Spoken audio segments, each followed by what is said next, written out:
the Nigerian boss, I'm just going to share a few things that I have noticed that Nigerian employers and bosses do. Some of them may not sound so nice. So if you're a Nigerian employer of labor, I am not trying to diss you in any way. I'm talking based on my experience and the experience of people that I have spoken with. So please, if your experience is different, type it in the comment box, and balance out the video. Okay, here goes. The Nigerian employer thinks he owns you. He or she, actually. They actually think that because they gave you a job, they own your life. It is so ridiculous, the expectations that they put on you, and they expect you to live up to every single one of them. And if you don't, you're a bad employee. You're not working towards the betterment of the organization.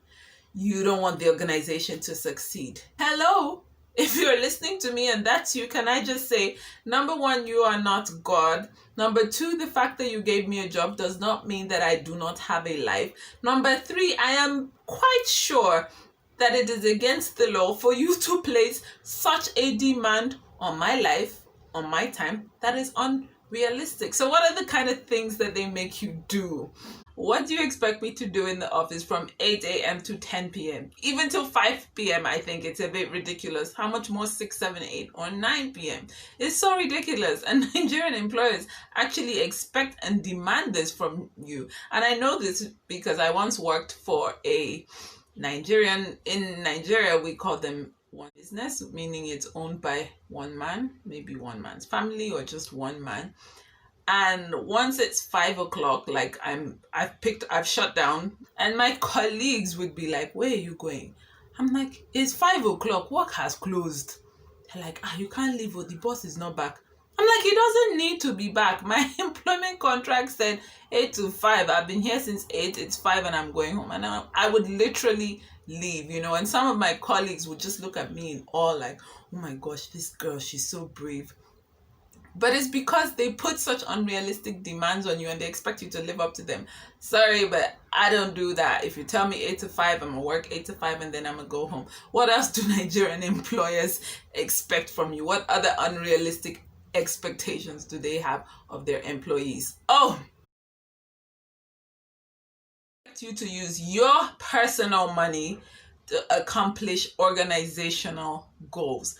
Now, if there was a structure in place for refunds, I may not mind as much. But the fact is, when you sink so much of your money into the business, to get your money back from the accountant, first of all, is a hassle on its own. The accountant tosses you to and fro. You have to get the boss's approval. He has to approve it, blah, blah, blah, blah. Sometimes you don't even get that money back. And yes, I'm smiling and I'm laughing about it. It's not fair because there are some people who don't even have that much money, and the salary you're paying them is not even that great. And yet you expect, they even try to make you feel bad for not using your money to accomplish the organizational goals. Am I the only one that has had experience with this? If you've had experience with this, please type them in the comment box below. Remember what I said at the beginning. I'm not trying to shame anyone. I'm just talking based on experience alone. What else do they expect unrealistically? They expect you to drop everything for them.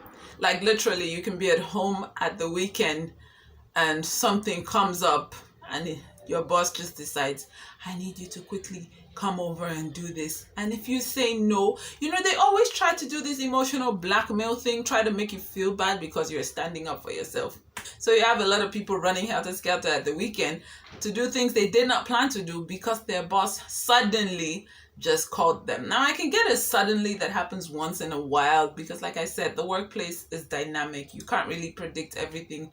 But if that suddenly is every weekend, we need to have a conversation, Mr. Boss, Miss Boss. It ain't happening. And I can laugh about it now as I look back and I think back at what I've gone through. But I'm a bit of a rebel, so these things didn't really affect me per se because, man, I would tell you what's in my mind in a respectful manner. What else do Nigerian employers demand from you that is unrealistic? They send you on ridiculous errands. Like, I don't get, how do you employ somebody who has gone to school, gotten a degree, and the next thing you're telling them, you know what, my wife needs some tomatoes and some stuff. Can you quickly just run to the market that is near the office and buy those things so that when I'm going home, I'll take it for her?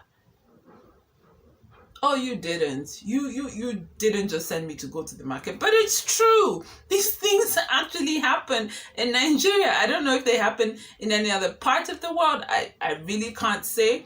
But in Nigeria, they actually happen. They send you on the most ridiculous of errands. And I am not kidding you. Sometimes it's not the fault of the employers, because Nigerians have this funny behavior. If they think they can get special favors from you, they're willing to let go of their choice to tell you no.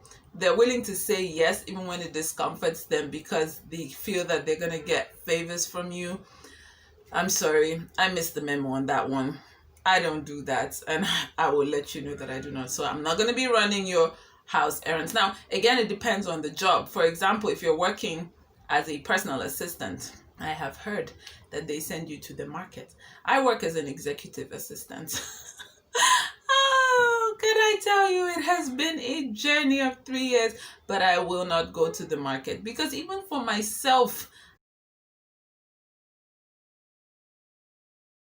I don't like going to the market. So how can I go to the market for you when I hate the market? I love food, but I hate the market. Now, if you say go to the supermarket, I don't mind, because there's AC and your car is going to take me, your car is going to bring me back. That's fine. But sometimes they send you on these ridiculous errands and they expect you to use your money. Like, they don't give you money. They don't say take money for the cab, just to kind of make the work a bit easier. No, they send you. And if you're looking at them thinking, how am I supposed to achieve this? They don't even care. They're shouting. Honestly, you have some bosses who are so disrespectful. That is another thing that I've seen.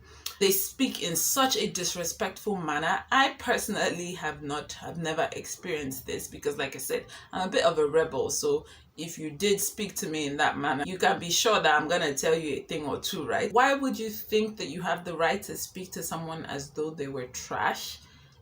The fact that you are placed higher up economically, I think it's just God's doing, and perhaps your family, your hard work or whatever.